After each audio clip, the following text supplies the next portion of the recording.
Good morning everyone, मेरा नाम है राहुल और आप देखना शुरू कर चुके हो टीचिंग वॉरियर चैनल। मैं आपको कराऊंगा हिंदी ग्रामर का एमसीक्यू। मैंने इसकी पीडीएफ कल ही डाल दी थी, जिससे कि आप लोग पहले से क्वेश्चन देख लो या क्वेश्चन के साथ प्रैक्टिस कर लो। विद आंसर की डाली है, आंसर की भी है, क्योंकि इसका ये प्रैक्टिस सेट ना बहुत ही गजब है। पहला क्वेश्चन है आपका, समुद्रगुप्त। समुद्रगुप्त जानते होगे आप, भारत का नेपोलियन था। नेपोलियन ने क्या करा था? नेपोलियन बोनापार्ट ने पूरे जो था ना देश, अपना देश और देश सब पे ना विजय प्राप्त की थी। इसी तरीके से समुद्रगुप्त ने भी बहुत सारे देशों पर विजय प्राप्त की थी। तो जब हम किसी के गुण को किसी से जोड़ देते हैं, मतलब एक ए है और एक है बी, अगर इसके गुण अगर हम इसमें डाल दें या इसके गुणों का कंपेयर इससे कर दें, तो वहाँ पे क्या हो जाएगी? हमेशा वहाँ पे हो जाएगी जातिवाचक संज्ञा। क्या हो जाएगी? जातिवाचक। याद रखना। देखो, है तो ये डायरेक्ट नाम। अगर केवल पूछता कि नेपोलियन में कौन सी संज्ञा है, तो नेपोलियन तो क्या है? व्यक्तिवाचक। मगर कंपेयर कर दिया ना उसने नेपोलियन, उसने कह दिया ना कि समुद्रगुप्त भारत का नेपोलियन था। या कोई कह दे कि जैसे राहुल तो राम के समान है, राहुल तो राम के समान है, तो राम जी के गुण आ गए किसमें? राहुल में। तो क्या हो जाएगा वहाँ पे भी? जातिवाचक। या कह दे कोई कि हमारी लड़की तो लक्ष्मी जी के समान है, ठीक है, तो लक्ष्मी जी तो कौन थी? व्यक्तिवाचक। मगर जब लड़की में वो गुण आ गए तो वो क्या हो जाता है? जातिवाचक। संज्ञा कितने प्रकार की होती है? अर्थ के आधार पर 5 प्रकार की, याद रखेंगे। 4 लिख रहे हैं, व्यक्ति, जाति, समूह, भाव। कौन सा रह गया इसमें से? द्रव्यवाचक रह गया, ठीक है। नेक्स्ट क्वेश्चन, इसमें अशुद्ध बताना है कि अशुद्ध शब्द कौन सा है, ठीक है। तो ये सही है, ये सही है, ये सही है। आविष्कार ऐसे नहीं लिखा जाता, आविष्कार लिखा जाएगा आविष्कार।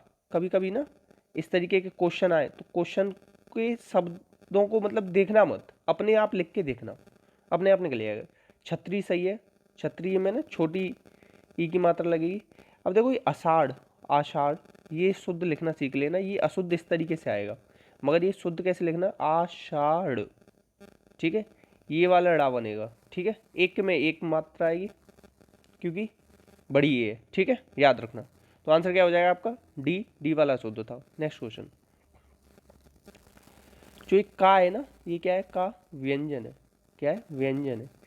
क्या ध्वनि व्याकरण की दृष्टि से क्या है? देखो, क, ख, ग, घ, ड़, ये पहला, दूसरा, तीसरा, चौथा, पांचवा। तो 1, 3, 5 क्या होते हैं आपके? अल्प प्राण। 2, 4 होते हैं महाप्राण, ये होते हैं अल्प, ये होते हैं महा। और अघोष होते हैं पहला, दूसरा। अघोष में तो डायरेक्ट लाइन से बोल दो, 1, 2, 3, 4, 5। 3, 4, 5 क्या होते हैं? सघोष। सघोष को कभी कभी घोष लिख के भी दे देता है। तो का कहाँ पे आ रहा है? यहाँ पे आ रहा है पहला, तो पहला क्या होगा? अल्प प्राण, तो महाप्राण काट दो। अब सघोष होगा या अघोष होगा? ये होगा सघोष। नहीं हो, सघोष नहीं होगा, ये अघोष होगा। पहला और दूसरा किस में आता है? अघोष में आता है। तो आंसर क्या हो जाएगा? सी। क्या हो जाएगा? सी। इस तरीके से ही सारे निकाल लेना, याद कर लेना। अल्पप्राण 135, महाप्राण 24, अघोष 12, सघोष 345, ठीक है। नेक्स्ट क्वेश्चन, भूषण का वास्तविक नाम क्या था?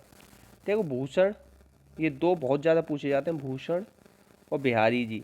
ये क्वेश्चन आता है कि किस काल के कवि थे? तो ये कवि थे रीतिकाल के। किस काल के थे? रीतिकाल के थे। ये क्वेश्चन बहुत आता है, याद रखना। और भूषण का वास्तविक नाम था घनश्याम दास। क्या था? घनश्याम दास। पूछा जा सकता है।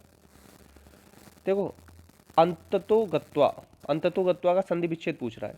संधि का विलोम क्या होता है? विग्रह। संधि का विलोम क्या होता है? विग्रह। संधि कितने प्रकार की होती है? 3। स्वर, व्यंजन, विसर्ग, ठीक है। अब इसमें ना बीच में प्लस आएगा पहले तो मैंने बहुत बार बताया है कि देखो, ये बीच में ये जो आ जाता है ना ओ, और इससे बाद क्या आ जाए? तीसरा, चौथा, पांचवा वर्ग का। जैसे गा है ना, गा तीसरे पे आता है, तो ये विसर्ग लग जाता है वो की जगह और सीधे लिख देते हैं। तो क्या हो जाएगा? अंततः धन गत्वा। अंततः धन गत्वा। अंततः का मतलब क्या होता है? आखिर, आखिरकार, आखिरकार, या फाइनली, इंग्लिश में भी याद कर सकते हो फाइनली। नेक्स्ट है, वह अवस्था बतानी है जो बचपन और जवानी के बीच की अवस्था है। तो बचपन और जवानी के बीच की अवस्था को क्या कहते हैं? वैसंधि काल कहते हैं। ये ना आपको साइकोलॉजी में क्वेश्चन बहुत मिलता है, लिख लेना। इंपॉर्टेंट है, ठीक है, पूछ सकता है हिंदी में भी, ठीक। और नेक्स्ट कुछ, अच्छा एक चीज़ लिख लो, ये नबोड़ा क्या होती है? नव विवाहित स्त्री, नव विवाहित स्त्री को क्या कहते हैं? नबोड़ा, ठीक है। नेक्स्ट, अहन किसका पर्यायवाची है? अहन पर्यायवाची है दिन का, किसका है? दिन का, ठीक है। और रात का क्या होता है? रात का होता है रजनी, क्या होता है? रजनी, ठीक है, एक ही याद आ रहा है। और आप लोग बताना अगर बता सको तो, प्रातः और रात का और दिन के और पर्यायवाची क्या है, ठीक है। आंसर हो जाएगा आपका बी। ये पूछ लेता है अहन का पर्यायवाची, अहन का विलोम बताओ, कभी कभी कह देता है अहन का विलोम बताओ, तो अहन का विलोम क्या हो जाता है फिर? रात, क्यों? अहन मतलब दिन होता है। नेक्स्ट देखो, सुमित्रा नंदन पंत की कौन सी पत्रिका का संपादन किया गया? देखो ये पत्रिकाएं ना सुपर टेट में आएंगी, दे रखी हैं उसने सिलेबस में, ठीक है, क्योंकि पिछली बार भी पूछा था। तो रूपाभ क्या है? सुमित्रा नंदन पंत की है। अब देखो सुमित्रा नंदन पंत की जो पूछी जाती है बहुत ज़्यादा, वो है चिदम्बरा, ठीक है। और काला और बूढ़ा चांद, ये बहुत पूछी जाती है इनकी, ठीक है, याद रखना।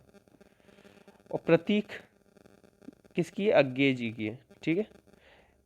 इनकी और भी है, देखो पल्लव, युगांत, वीणा, गुंजन, उत्तरा, चिदम्बरा, ठीक है, याद करना। पल्लव भी इन्हीं की है। अब ये निभाव नहीं पता किसकी है, ठीक है, इतना याद रख लेना। और ये किसके थे? छायावादी कवि थे, छायावादी, छायावादी कवि में और किसका नाम आता है? जयशंकर प्रसाद जी का आता है। और किसका आता है? सूर्यकांत त्रिपाठी निराला। और किसका आता है? महादेवी वर्मा। ये चार ही आते हैं आपके छायावादी में, मेन जो है, ठीक है। नेक्स्ट, दुष्ट लड़के शोर मचाते हैं, वाक्य का उद्देश्य का विस्तार है। पहले तो उद्देश्य का विस्तार को तो भाड़ में जाने दो, पहले देखो वाक्य क्या होते हैं। वाक्य होते हैं दो, वाक्य के अंग होते हैं दो, एक तो होता है उद्देश्य, एक होता है विधेय। उद्देश्य क्या है इसका? लड़का, क्या है? लड़का। जो सब्जेक्ट होता है वो होता है उद्देश्य। और जो उद्देश्य के बारे में बताए, उद्देश्य के बारे में बताए, ये लिख लेना स्टार बना के, क्योंकि आजकल बहुत ज़्यादा चलन में है ये क्वेश्चन, ठीक है। तो जो उद्देश्य के बारे में बताए या उद्देश्य को और ज़्यादा उसके बारे में गुणगान करे, तो वो होते हैं क्या?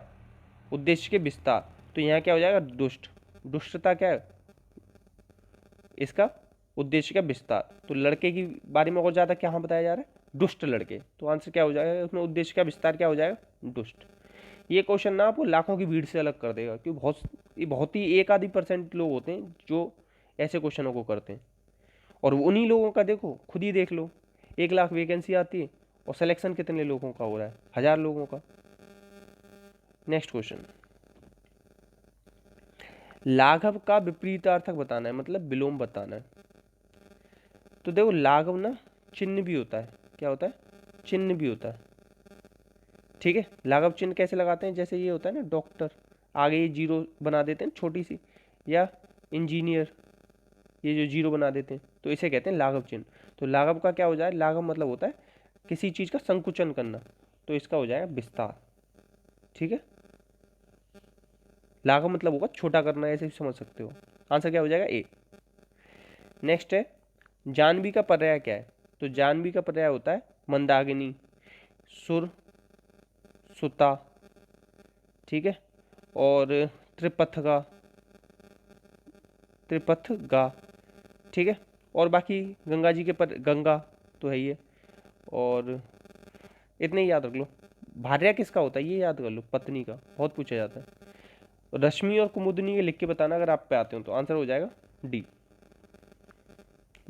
ठीक हो, ये मैंने इसकी आंसर की दी है इस तरीके से। टेलीग्राम से डाउनलोड जरूर कर लेना, अच्छे थे क्वेश्चन, 12 क्वेश्चन कराए, बताना आप लोगों पे कितने आए इनमें से। और प्लीज़ लाइक करना, शेयर करना, जितना ज़्यादा से ज़्यादा हो पाए। ऐसे ही पढ़ते रहेंगे, पढ़ाते रहेंगे। अपना और अपनों का ख्याल रखना। जय हिंद, जय भारत।